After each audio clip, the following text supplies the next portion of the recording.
اسلام کے غلبے کا وقت قریب آئے،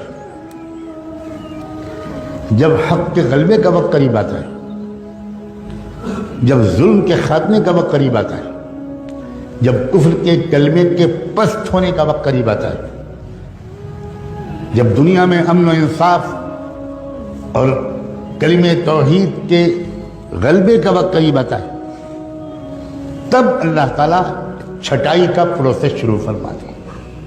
یہ ذہن میں رکھیے گا، اس سے پہلے تک تینوں قسم کے مسلمان ملے جلے رہتے، بالکل ملے جلے، ایک گھر میں تینوں قسم کے مسلمان پائے جاتے، ایک مسجد میں تینوں قسم کے مسلمان، ہر جماعت اور دینی اجتماع میں تینوں قسم کے مسلمان، ہر نشست میں تینوں قسم کے مسلمان، سب کچھ سب ایک ساتھ ہوتا ہے، ملے جلے رہتے کوئی۔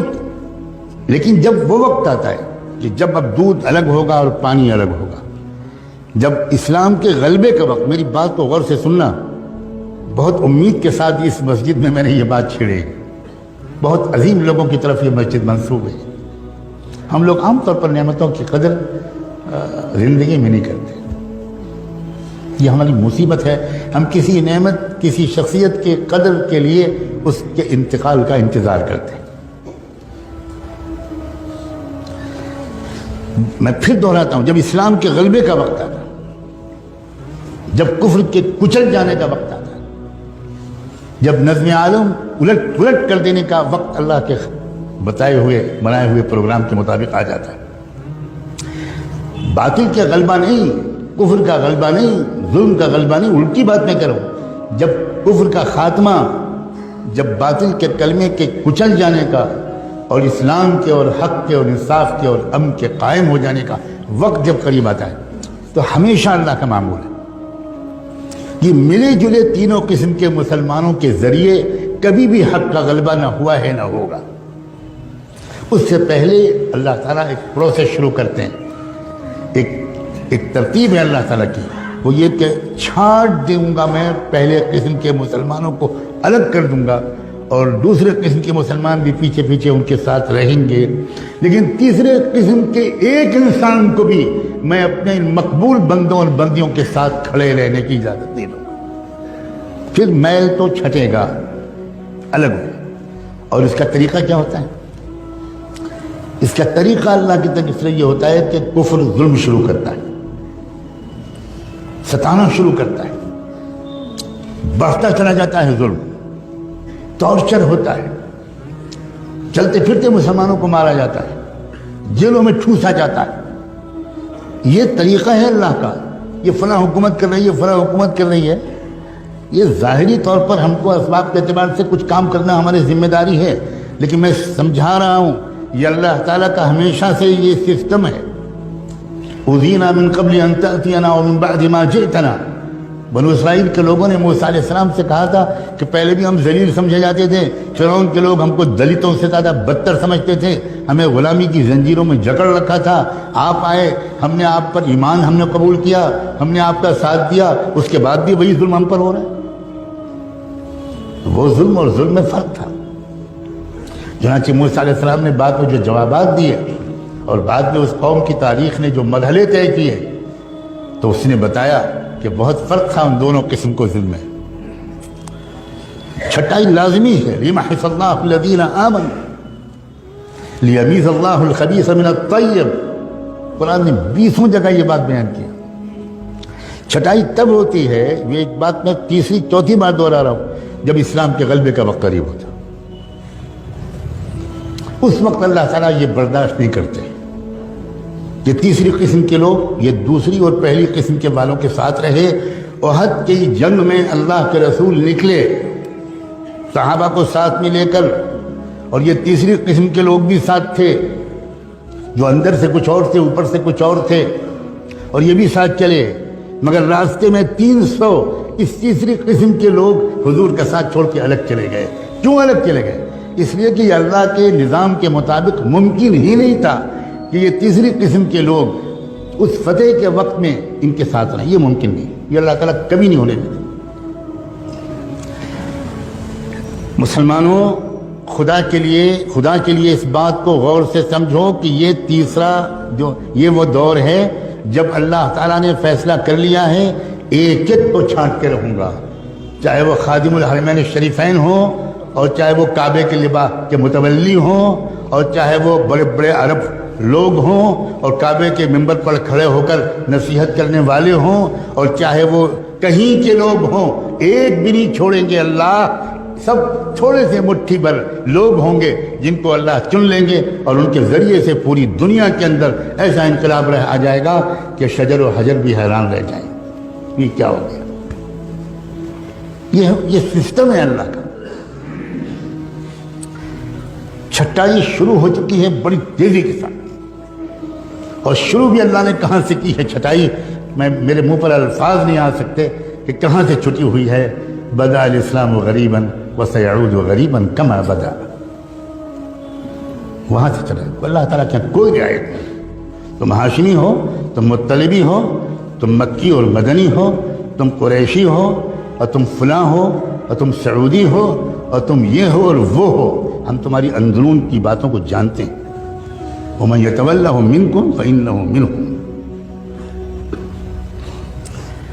یہ دور، یہ عام دور نہیں ہے، یہ چھٹائی کا زمانہ ہے، آخری موقع ہے سنبھلنے کا، آخری موقع ہے توبہ کا،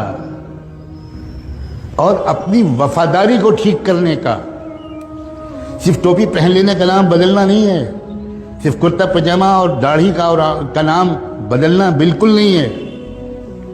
ہمیں جائزہ لینا پڑے گا کہ کیا ہم اسلام کے وفادار ہیں یا اپنی پارٹی کے وفادار ہیں، اپنی سیاسی پارٹی کے وفادار ہیں، اپنے لیڈر کے وفادار ہیں، اپنے پیٹ کو شرمگاہ کے وفادار ہیں، اپنی ذاتی انٹرسٹ اور اغراض کے وفادار ہیں۔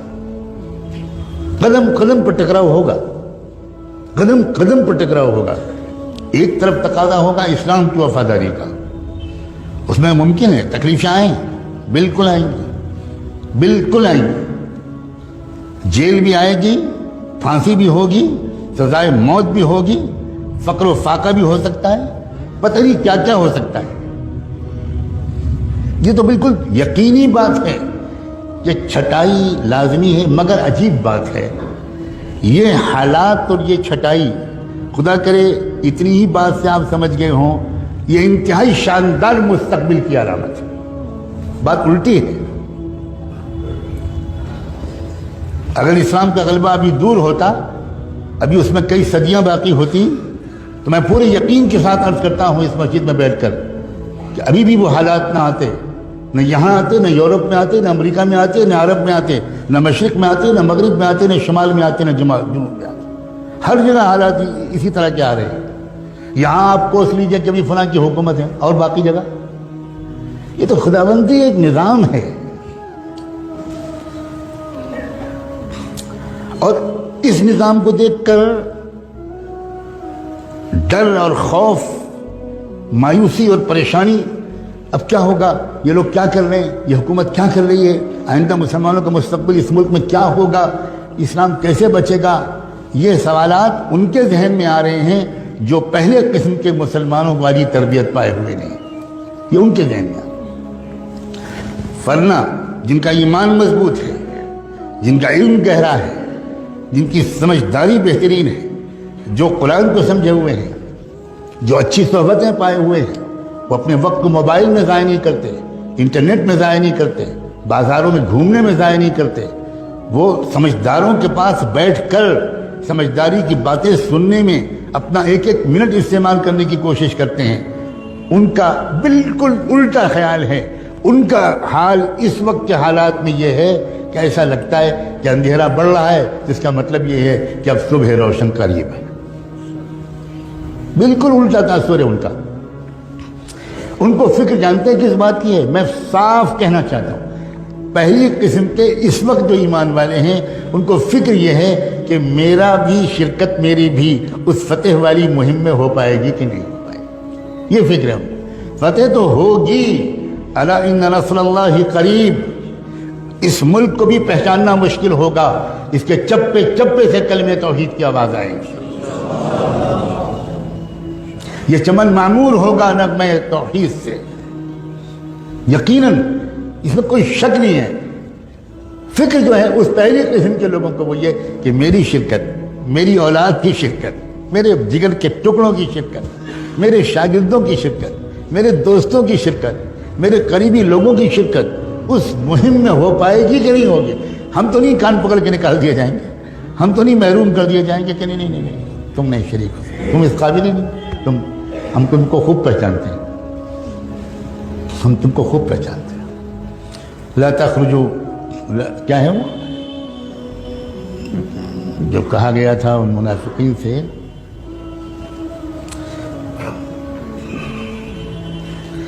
تم کبھی نہیں نکل پاؤ گے. بہت سخت ترین آیت ہے وہ. جن لوگوں نے دھوکہ دیا تھا اسی تبوک کے موقع پر ان سے اللہ نے کہا ان سے کہہ دو کہ تم کو کبھی بھی راہ جہاد میں نکلنے کا موقع نہیں ملے. لن تقاتلوا معي عدوا ولن تخرجوا معي ابدا. کسی دشمن سے مقابلے میں کبھی تم کو میرے ساتھ دینے کا موقع توفیق نہیں ملے گی اور کبھی تم آئندہ راہ خدا میں میرے ساتھ نکل نہیں سکو گے. صاف صاف لن تخرجوا معي ابدا. یہ وہ دور ہے جس میں ہم داخل ہو چکے. یہ بتانا ان فرض ہے، اس لیے عرض کر رہا ہوں خدا کے لیے اس بات کو واقعی ایک آگاہی سمجھیں. اسی لیے میں نے وہ دوسری آیت پڑھی تھی فَفِرُّوا إِلَى اللَّهِ إِنِّي لَكُمْ مِنْهُ نَذِيرٌ مُبِينٌ. بھاگو اللہ کی طرف. بھاگتا تو آدمی اس وقت ہے، اور بھاگنے کو اس وقت کہا جاتا ہے جب معاملہ ایمرجنسی ہو، ارجنٹ ہو، وقت کم ہو، اس وقت کہا جاتا ہے. تب اللہ تعالیٰ نے قرآن میں فرمایا فَفِرُّوا إِلَى اللَّهِ، بھاگو اللہ کی طرف، وقت کم ہے. إِنِّي لَكُمْ مِنْهُ نَذِيرٌ مُبِينٌ. محمد حضور سے کہا گیا کہ یہ کہو کہ میں تم کو صاف صاف آگاہ کرنے کے لیے آیا ہوں. آگاہ کرنا، وارننگ دینا، بتانا کہ آگے کیا ہونے والا ہے، منزل آخری کیا ہے، راستہ کیا ہے. یہ وہ دو